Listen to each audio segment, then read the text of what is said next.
दोहरी जिंदगी। आसान है क्या दोहरी जिंदगी जीना? अपनी पिछली जिंदगी भुलाकर कहीं और रम जाना। कम से कम इंसान के लिए तो नहीं, मगर किसी को पता चलता है कि दूसरे पर क्या बीती है। लोगों का क्या है, वो तो कुछ भी कहेंगे। जैसे उस रोज बातों ही बातों में रमणी ने कह दिया था, कुछ भी कहो यार, तुम्हारा ही अच्छा है। तुमने दोनों दुनिया के मजे ले लिए। दोनों दुनिया के मजे लिए से क्या मतलब है तुम्हारा? माया का गला अवरुद्ध था, फिर भी उसने रमणी से पूछ ही लिया। जरूरी होता है उसी वक्त पूछना, जिस वक्त किसी की सोच आपकी सोच से टकराती है। मैं सचमुच नहीं समझी, आखिर क्या कहना चाहती हो तुम? उसे चुप देख माया ने फिर से पूछा। तो इस सीधे सवाल पर रमणी हड़बड़ा गई, मगर हृदय गले का आग्रह ठुकरा न सकी। तुमने प्रेम की कोमल दुनिया और अरेंज मैरिज दोनों तरह के जीवन का आनंद लिया। छी, तुम ऐसा सोचती हो तो मेरी सुनो। न खुदा ही मिला, न मिसाले सनम, न इधर के रहे न उधर के रहे। मैं कुछ समझी नहीं। अब चौंकने की बारी उसकी थी। जाने दो, तुम समझोगी भी नहीं, यह कहकर फोन रख दिया। रमणी माया की क्लासमेट थी, मित्र नहीं। क्योंकि दोस्त होती तो वह माया के दुख से अनजान नहीं होती, ऐसी दिल दुखाने वाली बातें नहीं बोलती। खैर, इन बातों से अब क्या फर्क पड़ता है। जिसने छोटी सी उम्र में सब कुछ पाकर खोया हो, उसको ना तो कुछ खोने का गम सताता है और ना ही कुछ पाने पर मन बौराता है। हाँ, वह व्यक्ति स्थित प्रज्ञ की अवस्था में पहुंच जाता है।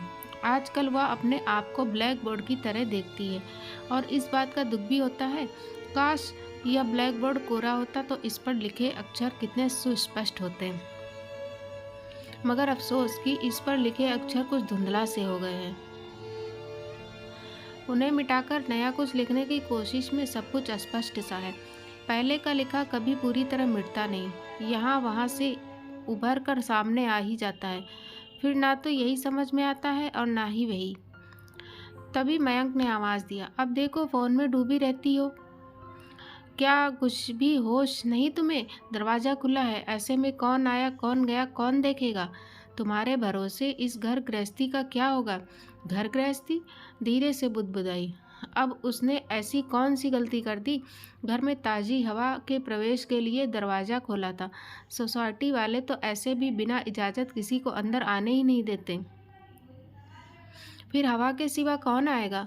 बिना बात दिल का ताड़ बनाने का क्या मतलब है?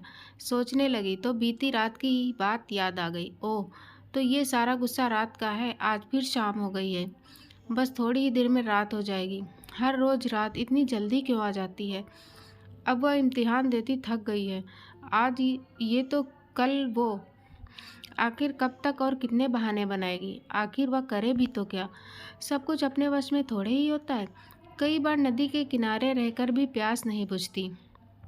जिसने समंदर देखा हो उसके लिए नदी या तालाब किसी समझौते से कम नहीं। यत्नपूर्वक बस रिश्ते ही निभाए जा सकते हैं, प्रेम नहीं।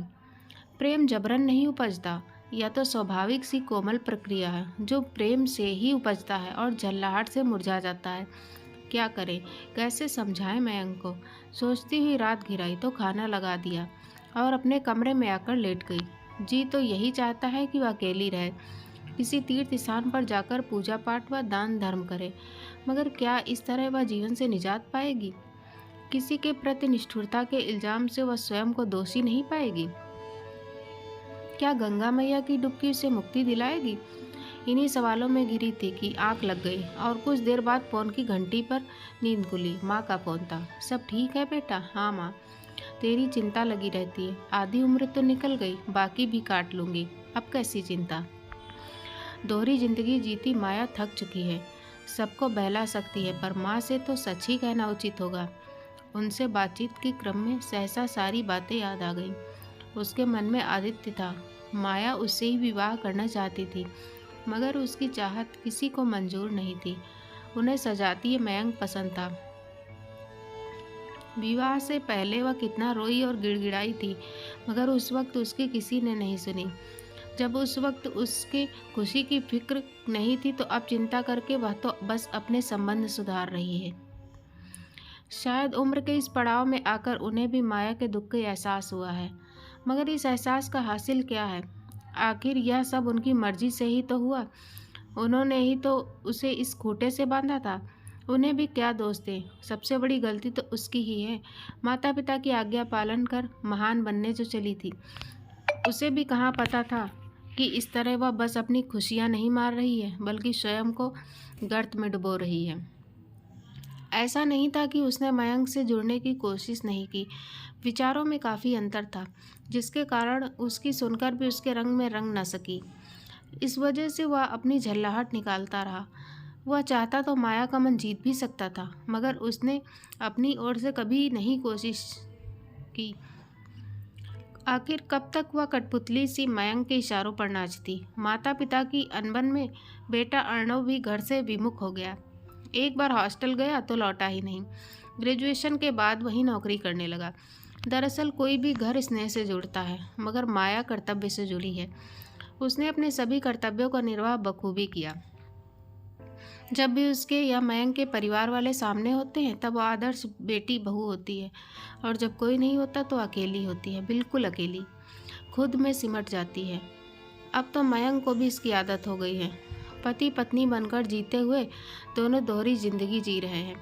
उसके साथियों को उसका जीवन बहुत हाई क्लास लगता है, मगर सच्चाई ये है कि वह अपना जीवन ऐसे जी रही है जैसे कोई कर्ज उतार रही हो। कभी माँ बाप का, तो कभी मयंक का, तो कभी किसी साथी के अगाध स्नेह का। आशा करती हूँ दोस्तों कहानी पसंद आएगी। कृपया चैनल को सब्सक्राइब करना ना भूलें। जय हिंद।